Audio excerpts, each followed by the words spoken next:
নমস্কার বন্ধুরা, শর্মির কিচেনে সবাইকে স্বাগত। আজকে আপনাদের সাথে শেয়ার করব তালের মালপোয়া। ভাদ্র মাস, চারিদিকে মার্কেটে তালের ছড়াছড়ি। আমি একটা কালো তাল নিয়ে এসেছি। তালটা অবশ্যই কালো দেখে কেনারই চেষ্টা করবেন। কালো তালগুলো একটু তিতকুর ভাব কম থাকে, মিষ্টি হয়। উপরের এই যে শক্ত খোসাটা আছে, এটাকে হাত দিয়ে ছাড়িয়ে নিতে হবে। ভালো করে ছাড়ানো হয়ে গেছে। এবার এই যে শক্ত অংশটা একটা ধারালো কিছু দিয়ে গোল করে কেটে টান দিলেই উঠে আসবে। এবার হাত দিয়ে এই কালো খোসাগুলোকে আমাকে টেনে টেনে আলাদা করতে হবে। এই সময় হাতের কবজির একটু জোর লাগে, কিন্তু খুব একটা কষ্টও না। ঘুরিয়ে ঘুরিয়ে সব খোসাগুলোকে ছাড়ানো হয়ে গেছে। এবার খোসাগুলোকে আলাদা করে ফেলে দিয়ে আটিগুলোকে আলাদা করে নেব।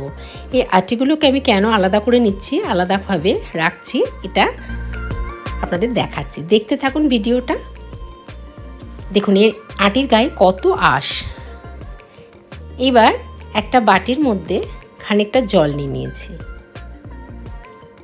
একটা একটা করে আটি জলের মধ্যে হাত দিয়ে ভালো করে চটকাতে হবে। সবকটা আটি কিন্তু আমি এইভাবে করব। এতে আটিগুলো নরম হয়ে যাবে, আর উপরের একটা পিচ্ছিল মতন জিনিস থাকে সেটাও নষ্ট হয়ে যাবে। একটা গ্রেটার নিয়ে নিয়েছি। এই গ্রেটারগুলো আমাদের বাড়িতে সবার ঘরে থাকে। এই গ্রেটারের মধ্যে তালটাকে এইভাবে ঘষতে হবে।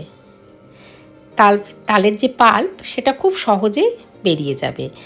আর এই যে তালের গায়ে আঁশগুলো লেগে আছে, এই গ্রেটার দিয়ে যদি আপনি তালটাকে ঘষেন, তাহলে আঁশগুলো কিন্তু পাল্পের সাথে মিশবে না, আলাদা থাকবে।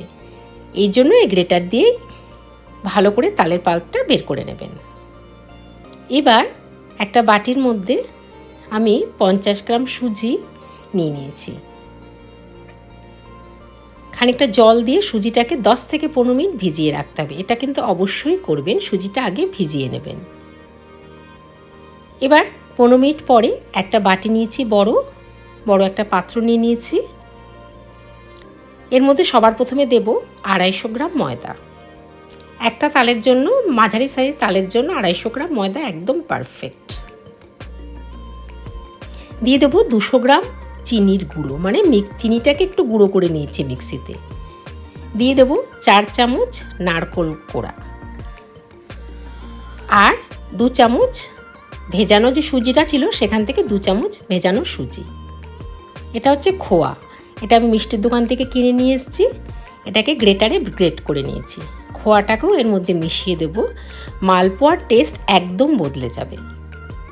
এবার মৌরি নিয়েছি। মৌরিটাকে হাতের মধ্যে একটু ঘষে দিয়ে দেবো। খোয়া না থাকলে আপনি দেবেন না। দিয়ে দেবো সামান্য একটু নুন। নুন না দিলে মিষ্টি জিনিসটা ঠিকঠাক টেস্ট আসে না। সামান্য একটু নুন। আর 4 বড় চামচ তালের পাল্প।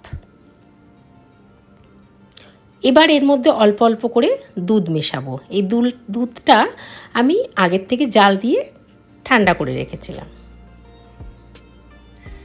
এবার একটা হুইস্কার দিয়ে সমস্ত উপকরণগুলোকে আমাকে ভালো করে মেশাতে হবে। 2 থেকে 3 মিনিট ভালো করে আমাকে হুইস্কারটা দিয়ে এগুলোকে মেশাতে হবে। দেখুন এইরকম গাঢ় হবে, মানে বেশি পাতলাও না, বেশি ঘনও না। যদি মনে হয় ঘন, তাহলে আর একটু দুধ মিশিয়ে নেবেন।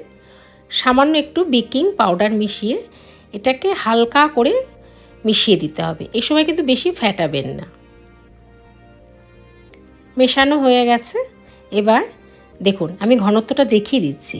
এই রকম ঘনত্বের হবে, বেশি পাতলাও না, বেশি ঘনও না। এটাকে আমি আধা ঘন্টা থেকে 40 মিনিট, মানে 30 থেকে 40 মিনিট রেখে দেবো। 30 মিনিট পর কড়াইতে বেশ খানিকটা রিফাইন্ড অয়েল গরম করে নেব। এবার একটা সিক্রেট টিপস, এই যে ব্যাটারটা রয়েছে তালের, এটাকে হাত দিয়ে এইভাবে ফেটাতে হবে। আগেকার দিনে আমাদের মা ঠাকুমারা ডালের বড়ি দেওয়ার সময় এভাবে ফেটাতেন। যত ভালো করে আপনি এটা ফেটাবেন, ধরুন মিনিট 5 ধরে ফেটাবেন, দেখবেন যখন মালপোয়াটা তেলে ভাজবেন কি সুন্দর লুচির মতন ফুলে উঠবে আর একদম নরম হবে।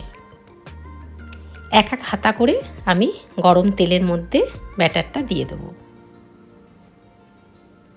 গরম তেল একটু এভাবে সাইড থেকে দিয়ে দিতে হবে। দেখেছেন কীরকম লুচির মতন ফুলে উঠল?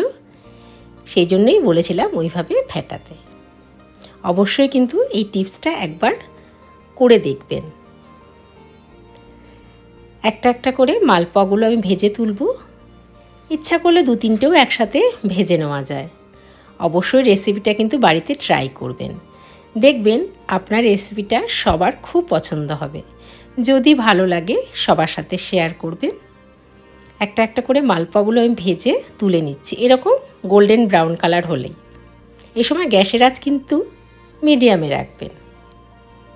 আপনি আমার চ্যানেলে যদি নতুন বন্ধু হয়ে থাকেন অবশ্যই চ্যানেলটাকে সাবস্ক্রাইব করবেন এবং বেল আইকনটি প্রেস করে রাখবেন। মালপোয়াগুলো ভেজে তুলে নিয়েছি, উপর থেকে একটু খোয়া ছড়িয়ে দিয়েছি। খোয়া না থাকলে আপনি নারকেল কোড়াও ছড়িয়ে দিতে পারেন। মালপোয়া বানিয়ে কৃষ্ণ ভগবানকে নিবেদন করতেও পারেন। দেখুন কি সুন্দর সফট মালপোয়াগুলো হয়েছে। আমি একটা ছিঁড়ে আপনাদের দেখিয়ে দিচ্ছি। আবার হাজির হব নতুন কোনো রেসিপির সাথে। খুব ভালো